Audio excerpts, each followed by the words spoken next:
เคยเป็นคนดีให้เห็นบ่เคยเป็นคือใจ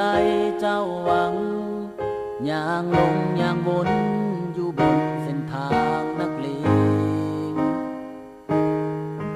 บ่เคยฟังคำเจ้าที่เตือน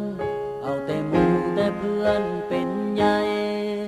ก็เรื่องวุ่นวายเลวร้ายเอาไว้มากมาย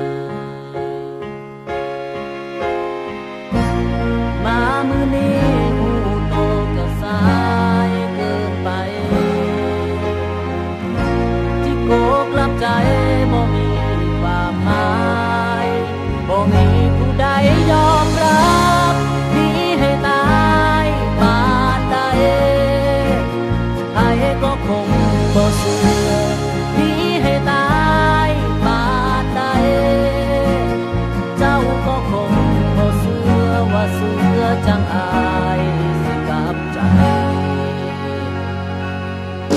บ่มีไผมาเสือกระสางบ่ได้หวังบ่เงินบ่สนมือดีต้องการให้เจ้าคนเดียวเข้าใจบ่ได้มาเพื่อฟื้นความหลังบ่ได้หวังให้เจ้ากลับมาอายรู้อายเลวนักหนาขอไปตามทางมามื้อนี้หูโตก็สายเกินไปที่โกกลับใจบ่มีความหมาย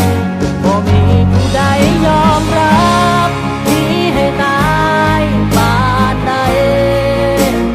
ใครก็คงบ่เชื่อ